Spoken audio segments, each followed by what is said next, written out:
पहले तुम लोग को समझा देते हैं क्षितिज किसे कहते हैं। जैसे मान लीजिए पृथ्वी में हो गया, ठीक है, पृथ्वी हो गया इस तरह, मान लीजिए पृथ्वी में हम लोग है, यहाँ कोई आदमी अगर खड़ा रहता है, ठीक है, यहाँ से अगर इधर देखेगा तो लगेगा कि आसमान यहाँ धरती में सट गया है, ठीक है। जैसे हम लोग यहाँ धवल में खड़ा है, यहाँ से अगर दक्षिण की तरफ देखेंगे इधर लगेगा ढेना की उधर खनगम्मा की तरफ आसमान जमीन में सटा हुआ लग रहा है ना। फिर जब खनगम्मा की तरफ चले जाएंगे तो लगेगा वहाँ आगे उससे 2-4 किलोमीटर आगे जाके वहाँ आसमान जमीन में सटा हुआ है। ऐसे स्थिति को क्या बोलेंगे?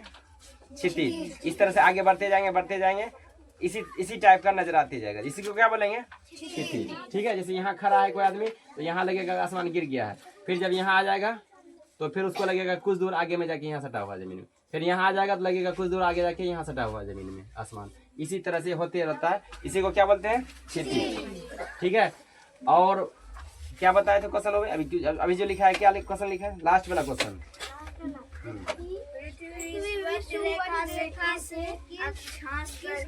हाँ, पृथ्वी विषुवत रेखा से किस अक्षांश पर है? देखो जैसे मान लीजिए पृथ्वी हो गया, ठीक है, तो पृथ्वी विषुवत रेखा से किस अक्षांश पर है? तो विषुवत रेखा 0 डिग्री को बोलते हैं। क्या बोलते हैं?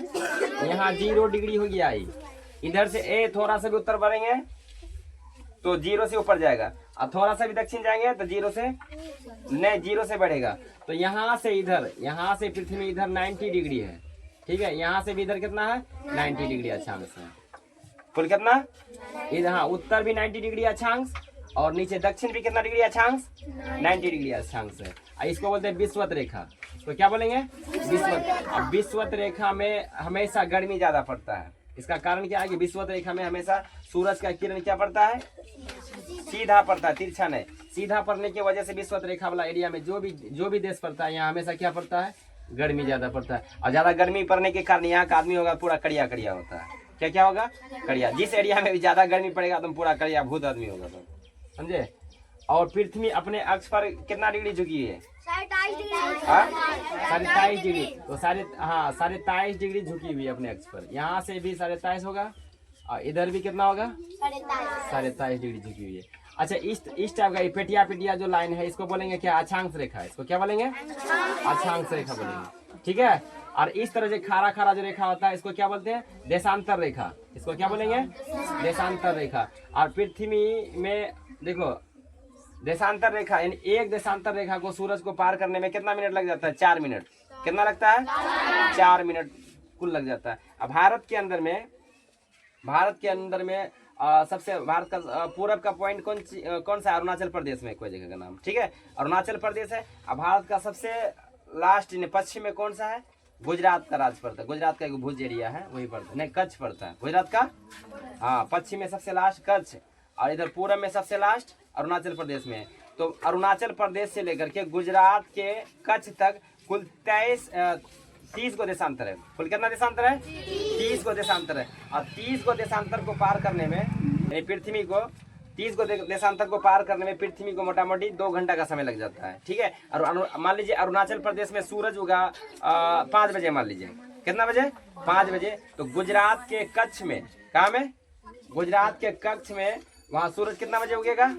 2 घंटा बाद। कितना? 2 घंटा बाद। क्यों 2 घंटा बाद? क्योंकि एक देशांतर को पार करने में 4 मिनट। तो 30 को देशांतर को पार करने में कितना हो जाएगा? 30 चौके 30 गुना 4 कर देंगे तो 30 चौके 120। 120 मिनट कितना होता है?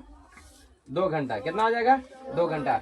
इसलिए अरुणाचल प्रदेश में अगर सूरज 5 बजे मान लीजिए उगता है तो कच्छ में सूरज कितना बजे उगेगा?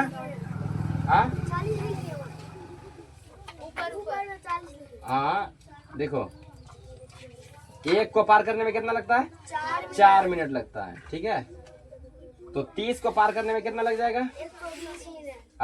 120 मिनट। 120 मिनट कितना घंटा हो जाता है? 2 घंटा हो जाता है, ठीक है।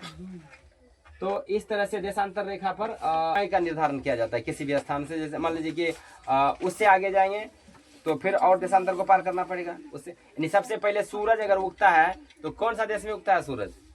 पता है? जापान में। सुनो, उगते सूरज का देश किसको कहा जाता है? जापान को। और डूबते सूरज का देश किसको कहा जाता है? ब्रिटेन को। किसको? ब्रिटेन को, ठीक है। हम लोग का टाइम जो, हम लोग का समय का निर्धारण जो किया जाता है इलाहाबाद से। कहाँ से? इलाहाबाद के एक जगह का नाम है नैनी। क्या नाम है उसका? हाँ नहीं। अब गुजरात, सुनो, गुजरात किसको बोलते हैं? नक्शा बना के समझा देते हैं। गुजरात जैसे कि मान लीजिए ई वाला इलाका को बोलते हैं गुजरात पूरा। क्या बोलते हैं? इसी में यहाँ है जो एक जो नॉक यानी कोना टाइप का जो दिख रहा है, ये लास्ट पश्चिम वाला एरिया पड़ता है। क्या पड़ता है? पश्चिम वाला एरिया पड़ता है, इसी को बोलते हैं कच्छ। और इधर वाला इधर चिकन नेक कहा जाता है। चिकन नेक से उधर जो मुर्गी का जो गला जैसा दिखाई पड़ता है उसको चिकन नेक जैसा बोलते हैं। समझे? भारत का नक्शा में बता रहे हैं। इसको मिटा देते हैं। चिकन नेक नक्शा तो हमको अच्छा से आता नहीं है, इस टाइप से है ये, इस टाइप से।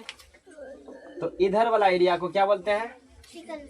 यहाँ गला, यहाँ पतला जो है इसका ना मुर्गी के गला की तरह, इसलिए इसको चिकन नेक बोलते हैं। ई वाला इलाका का सबसे लास्ट में इधर है अरुणाचल प्रदेश, और अरुणाचल प्रदेश से इधर पश्चिम हो गया गुजरात के कच्छ।